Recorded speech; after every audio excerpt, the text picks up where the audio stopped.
तो देखिए, आई लव मोहम्मद आंदोलन हिंसक घटना में बदल गया। शुक्रवार को बरेली में हिंसा एक बड़ी घटना हुई। हिंसा के बाद एक बहुत बड़ी घटना हुई। जुम्मे की नमाज के बाद मुस्लिम समुदाय के लोगों ने आई लव मोहम्मद के पोस्टर लेकर जमकर प्रदर्शन किया। प्रदर्शनकारियों को शांत कराने के लिए पुलिस को लाठीचार्ज करना पड़ा, जिसके बाद अफरा तफरी मच गई। वहां पे डीआईजी अजय साहनी ने बरेली हिंसा की जांच के लिए 10 सदस्यीय एसआईटी टीम का गठन भी कर दिया है। बरेली में हिंसा पर योगी की police full on action mode में नजर आ रही है। एक एक दंगाई की पहचान हो रही है। नोट कर लीजिए, एक एक दंगाई की पहचान हो रही है। 200 से ज्यादा सीसीटीवी खंगाले जा रहे हैं। इतना ही नहीं, सीएम योगी ने साफ कर दिया है कि दंगाइयों को बख्शा नहीं जाएगा। उपद्रवियों की एक एक पहचान करके गिरफ्तारी हो रही है। और तो और एसआईटी का भी अब गठन कर दिया गया। वहीं बरेली हिंसा पर यूपी के मुख्यमंत्री योगी आदित्यनाथ का भी बड़ा बयान सामने आया। सीएम योगी ने कहा कि बरेली में मौलाना भूल गए हैं कि आखिर राज्य में सत्ता किसकी है। उन्हें यह लगा कि चाहे व्यवस्था को रोक देंगे और अपनी बात मनवा लेंगे और अपनी मनमानी करेंगे तो उन्हें साफ कर दिया जाएगा कि ना तो नाकेबंदी होगी, ना ही कर्फ्यू लगेगा। सीएम योगी ने साफ कर दिया कि किसी भी उपद्रवी को हम नहीं छोड़ेंगे, नहीं बख्शेंगे। बरेली हिंसा में दोषियों पर सख्त एक्शन होगा और इसका ट्रेलर भी अब दिखने लगा है। बरेली पुलिस ने मौलाना तौकीर रजा समेत 8 आरोपियों को गिरफ्तार किया है और अब इन पर एनएसए के तहत कार्रवाई करने की तैयारी है। 2000 लोगों को आरोपी बनाया गया है। एक एक करके उपद्रवियों की पहचान सीसीटीवी कैमरों से की जा रही है, खंगाले जा रहे हैं। लेकिन एक्शन के बीच सवाल भी उठते हैं। सवाल ये कि बरेली में हिंसा की साजिश किसने रची और किसने बरेली को सुलगाने की कोशिश की। चर्चा की शुरुआत करें उससे पहले आप एक रिपोर्ट देखिए।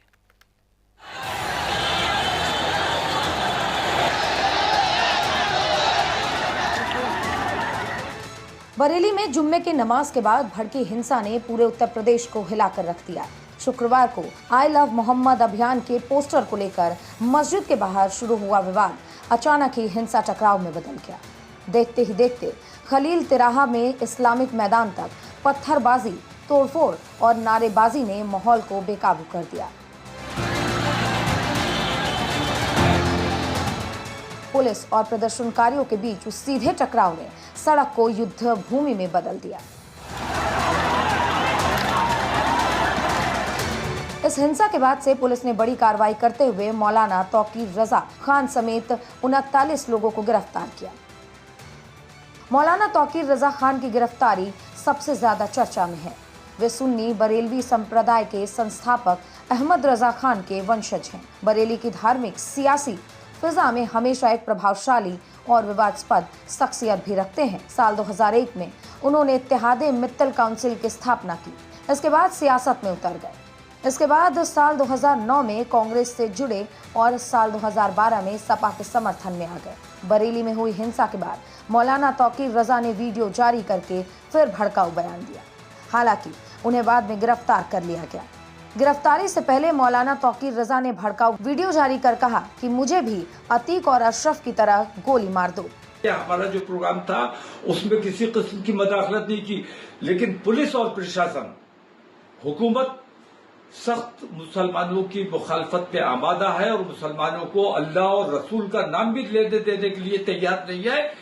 इसके खिलाफ जितना दबाया जाएगा ये मामला उतना उभरेगा। मैं तो कहता हूं जैसे गोली मार दी तुमने अतीक और अशरफ को, ऐसे मुझे गोली मार दो। नामूस रिसालत के नाम पर हम जान देने को तैयार है, हमें कोई दिक्कत नहीं, कोई परेशानी नहीं है। लेकिन ये जो तरीका इख्तियार किया गया है, एक तरफा कार्रवाई हो रही, पुलिस और प्रशासन का रवैया अच्छा नहीं है। हुकूमत को अपना रवैया, अपने इन तरीकों को देखना चाहिए। क्योंकि मौलाना तौकीर रजा ने 19 सितंबर को आई लव मोहम्मद का जुलूस निकालने का ऐलान किया था, जिसके बाद पुलिस ने तौकीर रजा को मुख्य आरोपी बनाया और गिरफ्तार करके जेल भी दिया। पुलिस के एक्शन से उपद्रवियों में खौफ है। वहीं मुस्लिम धर्मगुरु पुलिस की कार्रवाई का विरोध कर रहे हैं। मुस्लिम धर्मगुरु का कहना है कि पुलिस को लाठीचार्ज नहीं करना चाहिए था। 5 दिनों से चली आ रही थी हिंसा की प्लानिंग। इतना ही नहीं, जुम्मे की नमाज के बाद हंगामे का प्लान बनाया गया था। आई लव मोहम्मद वाले पोस्टर को लेकर आने को कहा गया था। उपद्रवियों पर अब एनएसए लगाने की तैयारी सरकार की ओर से की जा रही है। अब तक 8 उपद्रवियों की गिरफ्तारी भी हो चुकी है। उपद्रवियों को पकड़ने के लिए जगह जगह पर दबिश भी दी जा रही है। तौकीर रजा ने जो आगाज किया उसका अंजाम सीएम योगी ने तय कर दिया है। सीएम योगी ने कहा कि बरेली में वो मौलाना भूल गया है कि शासन किसका है। कहता था धमकी देंगे कि हम शहर जाम कर देंगे। हमने कहा ना तो जाम होगा ना ही कर्फ्यू लगेगा, बल्कि ऐसा सबक सिखाएंगे कि आने वाली पीढ़ियां भी याद रखेंगी। बरेली में हुए विरोध के बाद राजनेताओं का बरेली जाने का सिलसिला भी इस बीच जारी हो गया है, लेकिन पुलिस उन पर रोक लगा रही है। समाजवादी पार्टी के राष्ट्रीय प्रवक्ता सुमैया राणा बरेली पहुंची तो पुलिस ने उन्हें टोल प्लाजा पर ही रोक दिया। वहीं केंद्रीय मंत्री गिरिराज सिंह का दावा है आई लव मोहम्मद राहुल गांधी और तेजस्वी के इशारे पर चलाया जा रहा है। सीएम योगी की सख्ती के बाद बरेली में बवाल के दोषियों पर कड़ी कार्रवाई हो रही है। अधिकारी पूरी तरीके से एक्शन में आ गए हैं। अब पूरे मामले की जांच हो रही है और एसआईटी का भी गठन कर दिया गया है। बवाल को लेकर पुलिस ने 5 थानों में 10 मुकदमे दर्ज किए हैं। इन मुकदमों की जांच के लिए डीआईजी अजय साहनी ने एसपी सिटी के नेतृत्व में एसआईटी गठित की है। अब आपको बता देते हैं कि बरेली में 15 साल बाद हिंसा की आग कैसे उठी। इससे पहले 2010 में बरेली दंगे में 15 दिन का कर्फ्यू लगा था। 2010 में हुई हिंसा में तौकीर रजा की गिरफ्तारी भी हुई थी। विरोध और माहौल को देखकर रिहाई हो गई। मार्च 2024 में रजा 2010 दंगों का मास्टरमाइंड घोषित किया गया। मामला अभी भी कोर्ट में लंबित है। बरेली में हिंसा पर योगी की पुलिस फुल एक्शन मोड में नजर आ रही है। एक एक दंगाई की पहचान की जा रही है, उपद्रवियों की गिरफ्तारी की जा रही है और तो और एसआईटी का भी गठन कर दिया गया है। लेकिन इन सब के बीच सवाल ये है कि आखिरकार त्योहारों के बीच हिंसा की साजिश किसने रची? इस नफरत की तलवार में नफरत की कौन कौन किरदार है? बवाल के पीछे आखिर क्या है असली मकसद? और सबसे बड़ा सवाल कि आई लव मोहम्मद के पीछे किसने लिखी hate story? Bureau report, news India. तो देखा आपने ये पूरी रिपोर्ट कि अब तक बरेली में कब कब दंगा हुआ और तौकीर रजा का नाम कहां कहां आया। चर्चा की शुरुआत करेंगे। हमारे साथ 2 मेहमान जुड़ गए। मुस्लिम स्कॉलर मुमताज आलम रिजवी साहब जुड़ गए। आपका बहुत बहुत स्वागत है सर। और हिंदू धर्म गुरु के तौर पर हमारे साथ आज स्वामी चंद्राशु महाराज जी जुड़ गए हैं। आप दोनों मेहमानों का बहुत बहुत स्वागत। और चर्चा की शुरुआत मुमताज जी आपसे, स्क्रीन पर लाइए। ये जो लव के नाम पर हेट फैलाया जा रहा है और ये जो युवा हैं जिनको बरगलाया जा रहा है, क्यों आखिर? और तौकीर रजा जो पहले से भी कई मामलों में उनका नाम आ चुका है कि दंगा भड़काने में शामिल होते हैं, क्या कहेंगे आप इस पर? कार्रवाई ये जो हो रही है सही या गलत? बहुत बहुत शुक्रिया आपका कि चले तो पैर के नीचे कुचल गई कोई शय, चले तो पैर के नीचे कुचल गई कोई शय, नशे के झोंक में देखा नहीं कि दुनिया है। ये जो सत्ता का नशा है ना, ये बहुत खतरनाक होता है। लेकिन मैंने देखा है कि ये सत्ता का नशा उतरता भी है और जब नशा उतरता है तो बहुत दर्दनाक भी होता है। ये जो आप कह रही हैं, मैं बिल्कुल कह रहा हूं, ये बिल्कुल गलत है। किसी को हक नहीं है कि वो आई लव मोहम्मद का पोस्टर लेकर के बगैर इजाजत के निकले, बिल्कुल। और अगर निकलता है कोई तो उसको लाठी मारिए, उसको जेल भेज दीजिए, अंदर कर दीजिए, मुझे कोई एतराज नहीं है। बस हो गया। लेकिन जो लोग इजाजत हो गया, प्रोपेगेंडा फैला लिया आपने, फिर से फैला लिया आपने, फिर से नहीं रुक सकती, नहीं रुक सकती, बिल्कुल भी नहीं रुक सकती। क्या बात कर रहे हैं आप? क्यों? मैं भी आपकी बकवास सुनने नहीं बैठी हूँ। ये मेरे दर्शक बकवास सुनने के लिए बैठे हैं क्या? बैठा यहाँ पे बकवास सुनने के लिए बैठे हैं क्या? तो फिर हम आपको सुनने के लिए बकवास सुनने के लिए बैठे हैं? लाठी चार्ज कर दी, पत्थरबाजी आप करेंगे, पुलिस वाले क्या डंडा खाते रहे? आपके पत्थर खाते रहे, सर फुड़वाते रहे? हमारे साथ स्वामी चंद्राशु महाराज बने हुए हैं। महाराज जी, आपने सुना कि यहाँ पर एक अलग प्रोपेगेंडा फैलाने की कोशिश, हर जगह पे यही हो रहा है कि नया प्रोपेगेंडा फैलाने की कोशिश, आखिर क्यों? और एक सवाल मैं ऐड कर देती हूँ, अगर यहाँ पर आई लव मोहम्मद को लेकर विवाद चल रहा था, इस बीच आई लव महादेव महाकाल लेकर निकलने की क्या जरूरत है? अगर प्यार है तो प्यार कीजिए, लेकिन कंपैरिजन करके सड़क पर उतर के आमने सामने आके टकराव की स्थिति क्यों पैदा करवाना? महाराज जी बिल्कुल सही कह रही हैं आप, ये टोटल साजिश का ही हिस्सा है। इन सबको भी पता है कि हम हिंदुओं का पवित्र त्योहार नवरात्रि चल रही है। सनातन धर्म को मानने वाले, माता को प्रेम करने वाले सब अपनी साधना में, भक्ति में, उपवास, व्रत उपवास में सब लोग डूबे हुए हैं। हम हिंदुओं का कोई भी त्योहार अच्छे से न व्यतीत हो सके और कैसे विद्रोह पैदा हो। और ये जो मौलाना तौकीर रजा है ना, जैसे आप दिखा रहे हैं, पहले से हम लोग सुनते आ रहे हैं, षड्यंत्र लगातार हिस्सा, इसकी दुकानदारी इससे चलती है। तो ये लोग कभी चाहते नहीं कि मुस्लिम समाज में मूल धारा से जुड़ करके कोई एपीजे अब्दुल कलाम बने, डॉक्टर बने, इंजीनियर बने, ये सब नहीं चाहते। ये लोग यही चाहते हैं कि लगातार गुमराह रहें। ये लोग चाहते हैं कि मूल धारा से ये लोग न जुड़े। ये चाहते हैं कि जितना भी ये लोग पत्थरबाजी करेंगे, जितने बमबारी करेंगे, जितने अवैध असलाह का कारोबार करेंगे, उतना ही इनकी दुकान तगड़े से चलती रहेगी। इसलिए जब लोग चांद तक पहुंच रहे हैं, लोग मंगल ग्रह तक पहुंच रहे हैं, ऐसे समय में भी अभी भी ये आतंकवादी पैदा कर रहे हैं। आज मदरसों की दशा इन लोगों ने क्या करके रखा, जितने भी मदरसा हैं, कोई भी एक डॉक्टर इंजीनियर दे करके उसमें जकीरा निकल रहा है, AK-47 निकल रहा है, AK-47 निकल रहा है, AK-47 फैदर बड़े बड़े बम के बारूद निकल रहे हैं, गोला निकल रहे हैं, आतंकवादियों मेरा को सवाल शरण दे रहे हैं। और महाराज जी, सुनिए, ठीक है, ये सारी चीजें हैं, लेकिन एक सवाल जो सबके मन में भी है, दर्शक जो सुन रहे हैं उनके मन में भी है। मेरा सवाल बहुत सिंपल है। मानती हूँ कि नवरात्रि चल रहे हैं, लोगों की भावनाएं हैं, 80% से ज्यादा यहाँ पर हिंदू हैं, सारी चीजें हैं, लेकिन आई लव मोहम्मद को लेकर ये जो विवाद चल रहा था, इसके बीच आई लव महादेव का पोस्टर लेकर बाहर निकलना, ये भी तो टकराव की स्थिति है ना। अगर मान लीजिए कि कोई ये चीजें पैदा कर रहा है, मैं मानती हूँ कि तौकीर रजा ने भड़काऊ बयान दिया, लोग जमा हुए, लाठीचार्ज हुआ, पत्थरबाजी हुई, सारी चीजें हुई, लेकिन जब हम ये चीज कर रहे हैं तो फिर हम अलग कैसे होते हैं? आप खुद को अलग कैसे मानते हैं इससे? सुचित्रा जी, एक बड़ा प्रश्न ये है, बिल्कुल सही पूछ रही हैं। ये बताइए, हम लोगों को कटघरे में क्यों खड़ा किया जाता है? हम लोगों को कटघरे में नहीं खड़ा करना चाहिए ना।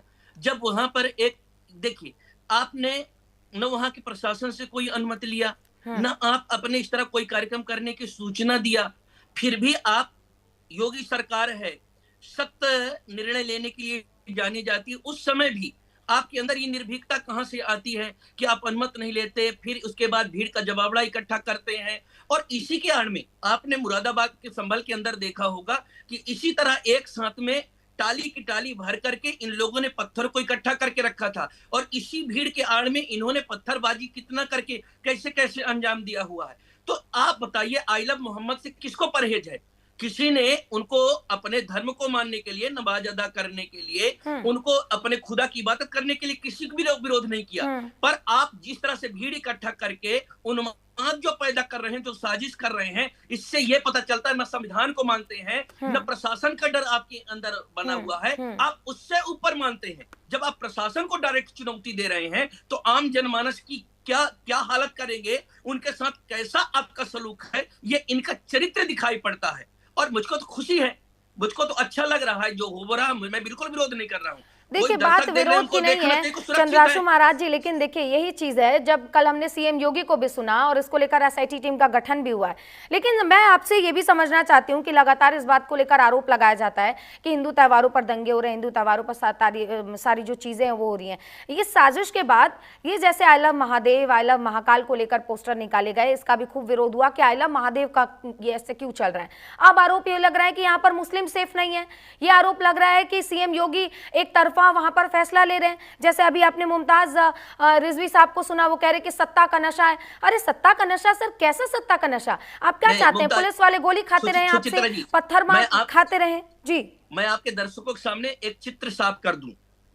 एक तो पहले योगी सरकार को और भाजपा सरकार को इस बात के लिए एकदम निश्चिंत होकर के खड़े होना चाहिए कि मुस्लिम वोट उनको कितने प्रतिशत मिलता है। ये हम लोगों का दुर्भाग्य है कि पूरे जो राष्ट्र धर्म को मानने वाले लोग हैं, राष्ट्र की एकता, अखंडता, संप्रभुता के लिए काम करते हैं, उनको इग्नोर करके इटावा जैसे जगह पर आपने भी देखा कि 2000 घरों में से 450 प्रधानमंत्री योजना के घर मुस्लिम समाज को मिले, उनको 3 वोट लगातार मिला। मुमताज जैसे लोग थे, अभी डिबेट की हिस्सा छोड़ करके भागे। पता क्यों भाग गए? उनको पता है कि सामने चंद्राशु महाराज बैठे हैं, 2-4 पैनल में आपके लोग और होते तो उनको कोई परेशानी नहीं होती, बराबर रहते। पर अब डायरेक्ट टक्कर होनी थी और जो दोहरा मापदंड उनका चलना नहीं था, छोड़ करके भाग गए तुरंत। तो मेरा मकसद ये है कि क्या ये मुस्लिम लोग जो धमकी देते हैं, क्या भाजपा को सरकार बनाने के लिए कभी वोट देते हैं? और देते हैं तो कितने प्रतिशत देते हैं? तो इनके रहमो करम से भारतीय जनता पार्टी की सरकार कभी नहीं बनती। जब भी बनती है तो कहीं ना कहीं हिंदुओं की वजह से बनती है, और उसमें सबसे ज्यादा योगदान हिंदुओं का होता है। मैं पार्टी का चंद्राशु महाराज जी, ये भी देखना होगा कि ये जो विपक्ष आज तौकीर रजा की गिरफ्तारी पर कह रहा है कि गिरफ्तारी हो गई, लाठीचार्ज होगा, युवाओं पे हो गया, यही संविधान की दुहाई देते हैं और उसके बाद संविधान के नियमों का उल्लंघन भी खुद करते हैं। संविधान तो वो तोड़ रहे थे। लॉ एंड ऑर्डर मेंटेन करना प्रशासन का काम था, उसने प्रशासन ने मेंटेन किया। लॉ एंड ऑर्डर तोड़ने का काम ये कर रहे थे। इनको बाकायदा संविधान की दुहाई देने वाले संविधान के दायरे में रह करके वहां के प्रशासन को जाकर के सूचना देते, अपना उनसे अनुमति लेते, फिर अपना कार्यक्रम करते, उसकी व्यवस्था प्रशासन करती। उन्होंने ऐसा किया क्या?